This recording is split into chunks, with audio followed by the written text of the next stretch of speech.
Olá a todos, boa tarde. Aula de Língua Portuguesa e Literatura, professor Rafael Amorim. Então hoje, a nossa aula de hoje, a habilidade que será trabalhada será identificar as simulações, rupturas e permanências no processo de constituição da literatura brasileira e ao longo de sua trajetória, por meio da leitura e análise de obras fundamentais do canônico ocidental, em especial da nossa literatura portuguesa, para perceber a historicidade de matrizes e procedimentos estéticos. Então, nosso tema da aula de hoje é o romantismo, a terceira geração. Então, o objetivo da aula é identificar os procedimentos de escrita literária e seus contextos de produção na busca do sentido do texto. Então, o romantismo, terceira geração, lá na Europa, o contexto histórico do romantismo é a Revolução Francesa e a Revolução Industrial, onde marcam o fim, então, do absolutismo. As palavras do grande poeta e escritor Victor Hugo, o romantismo francês, resumem bem a ideologia romântica, onde ele fala: a liberdade literária é a filha da liberdade política. Eis-nos libertos da velha forma social. E como não nos libertaríamos da velha forma poética? Ao novo povo, uma nova arte. Então, essa terceira geração também ela é marcada pela característica da liberdade libertária influenciada, principalmente pela obra político-social desse escritor e poeta Victor Hugo, que originou a expressão geração hugoana.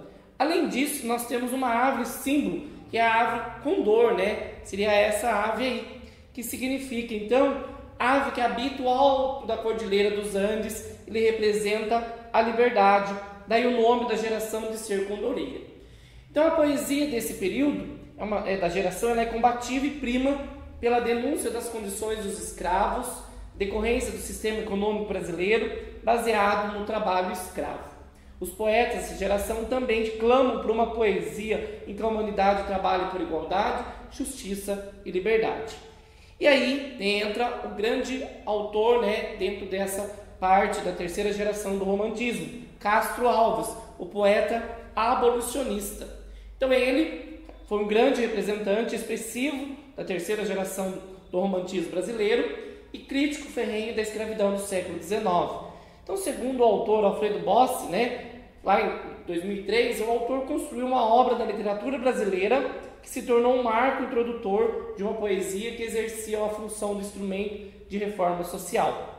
Trabalhar com suas obras nos possibilita entender como é mesmo ele, que era considerado o maior poeta abolicionista, representou o negro a partir de alguns estereótipos, então exercendo uma visão de fora, pois não trazia uma identidade afrodescendente em seus escritos e nunca foi escravizado. Então aí está Castro Alves, uma imagem dele, a obra que ele fez, a obra Navio Negreiro, o navio, e como eram dentro aí dos navios, os escravos vindo da África para o Brasil. Então eu coloquei uma imagem para vocês poderem analisar aí então a vinda dos escravos para o Brasil. Na atividade de hoje, nós vamos analisar essa canção, a canção do africano, de Castro Alves, certo? Então, lá na úmida senzala, sentado na estreita sala, junto ao braseiro no chão, entoa o escravo seu canto, e ao cantar corre em pranto, saudades de um torrão. De um lado, mais negra escrava, os olhos no filho crava, que tem no colo a embalar, e a meia voz ela responde ao canto, e o filhinho esconde, talvez para não escutar. Minha terra, ela bem longe, das bandas de onde o sol vem. Essa terra é mais bonita, mas a outra eu quero bem. O sol faz lá tudo em fogo, faz em brasa toda areia. Ninguém sabe como é belo ver de tarde a papaceia. Aquelas terras tão grandes, tão compridas com o mar, com suas poucas palmeiras, dão vontade de pensar.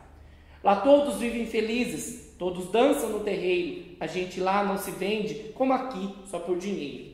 O escravo calou a fala, porque da úmida senzala o fogo estava a apagar, e a escrava acabou seu canto para não acordar com pranto o seu filhinho a sonhar. O escravo então foi deitar-se, pois tinha de levantar-se, bem antes do sol nascer, e se tardasse, coitado, teria de ser surrado, pois bastava escravo ser.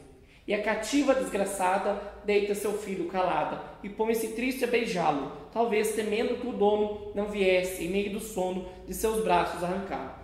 Então esse poema aí, retrata bem o escravo, então lá vindo da África para o Brasil. E agora, duas questões para vocês responderem sobre o poema. A primeira aí, qual é a temática do poema e qual teria sido a possível intenção do autor ao trabalhá-la? E a segunda, vocês vão resolver, né, qual a relação entre as estrofes, que são compostas por 4 versos, e o título do texto. Então aí, ó, essas estrofes compostas por 4 versos e o título do texto. Qual é a relação delas? Então vocês vão resolver e aí vocês vão trazer então para a próxima aula para a correção. E aí o que aprendemos hoje? Nós vimos então um pouquinho da terceira geração do romantismo e analisamos esse poema aí de Castro Alves, reconhecendo as suas características. Certinho? Então até mais, até a próxima aula.